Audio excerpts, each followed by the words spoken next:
BJP జనసేనదే తప్పు అన్నట్టు మాట్లాడారు. అవును. అయితే చాలా వీళ్ళని ఏదో హెరాస్ చేస్తున్నట్టు వాళ్ళు ఇది పెద్దగా ప్రజలు ఎవరు అలర్ట్ అవ్వాలా, కొంచెం మంది మాత్రమే అలర్ట్ అయ్యారు. ఇప్పుడు మీరు అన్నారు కదా బయట నుంచి చూసుంటాను, ఆ చూసిన వాళ్ళు చాలా తక్కువ మంది అలర్ట్ అయినట్టు అనిపించింది. కానీ తర్వాత కూడా మనం గుర్తుందో లేదో చాలామంది అసలు అసెంబ్లీకి వెళ్ళొద్దని చెప్పి ఆయన చెప్పడం తర్వాత లాస్ట్ 2-3 ఇయర్స్ రావడం మానేశారు అసెంబ్లీకి. ఈ ఊరికే బయట తిరిగి ఆ ముద్దులు పెట్టి ఏది సార్ పాదయాత్రకి వెళ్ళిపోయాడు కదా.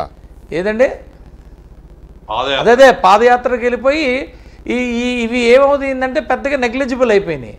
అయితే 60+ సీట్లు వచ్చినా కూడా అపోజిషన్ పార్టీ బాధ్యతను కూడా వీళ్ళు ఎక్కడ ఇది చేయకుండా వచ్చినప్పుడు ఏదో చేసి బయట మాట్లాడి ఆ ఊరికే ఆ సింపతి ఆటలోని ముందుకెళ్ళిపోవటం అనేది జరిగింది. అది మనం చూసాం.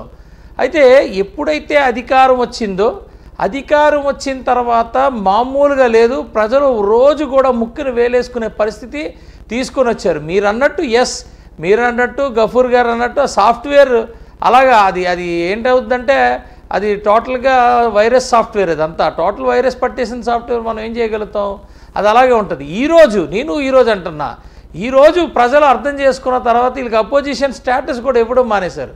వాస్తవానికి ఈరోజు చంద్రబాబు నాయుడు గారు ఈరోజు ఆయనకి గౌరవం ఇచ్చారు అని అంటే కేవలం ఆ ప్రజాస్వామ్యానికి రాజ్యాంగ స్ఫూర్తితో ఆయనకి గౌరవం ఇచ్చారు. కానీ జగన్మోహన్ రెడ్డిని చూసో లేకపోతే ఇంకోటి చూసో ఎవరు ఇవ్వరండి. అయితే ఈరోజు ఒక ఇన్సిడెంట్ జరిగింది. అంటే లోపల సభలో ఒకరు ఆయన వచ్చినప్పుడు ఏదో ఒక మాట చిన్నది అన్నారు, కానీ అది పెద్దగా వెళ్ళేది. కానీ మేము ఎవరైతే డిబేట్లలో మాట్లాడుతున్నామో రోజు మేము ఫైట్ చేసి రోజు మాట్లాడి గట్టిగా మేము వాళ్ళకి ప్రొటెక్ట్ చేసి వాళ్ళని అడ్డి వాళ్ళు మాట్లాడిని అన్నీ అనిపించుకున్నా కూడా మేము ఆ టీవీల్లో మేము మాట్లాడిన అందులో ఒక వ్యక్తి నాతో ఏమన్నారంటే, ఎందుకన్నా మనకెందుకు వాళ్ళు అన్నారని మనం అనకూడదు కదా, ఏదో చిన్న ఆ మాత్రం కూడా అని అభిప్రాయాన్ని వ్యక్తం చేశారు. అంటే అందరం కూడా అంటే నేనేమంటానండి, ఇప్పుడు నేను ఉన్నానండి, అనేక సందర్భాల్లో పవన్ కళ్యాణ్ గారిని మాట్లాడితే ఒక్కొక్కసారి చాలా విపరీతమైన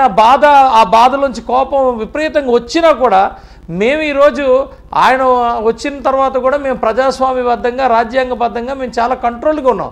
సరే ఓకే, కానీ అయిపోయింది. ఆ రోజు మాకేమీ ప్రొటెస్ట్ చేయడానికి మాకేం పని లేక కాదు, వాళ్ళు ఆ పరిస్థితి తెచ్చిన తర్వాత మేము ఈ పరిస్థితుల్లో ఉన్నాం. ఆ రోజు ఆ పరిస్థితుల్లో వాళ్ళు తిట్టిన తర్వాత, వాళ్ళు మమ్మల్ని ఇబ్బంది పెట్టినాక, వాళ్ళు హ్యూమిలేట్ చేసిన తర్వాత, మమ్మల్ని అరెస్టులు చేసిన తర్వాత, లేకపోతే టీవీల్లో మమ్మల్ని ఇబ్బంది పెట్టిన తర్వాత ఆ స్టేజ్ వరకు మాట్లాడాం. కానీ ఎక్కడా కూడా మా మాటల్లో ఎక్కడా కూడా వల్గారిటీ లేదు. ఓన్లీ ప్రొటెస్ట్ చేసి గట్టిగా ప్రొటెస్ట్ చేసాం. ఈరోజు అంతా మేము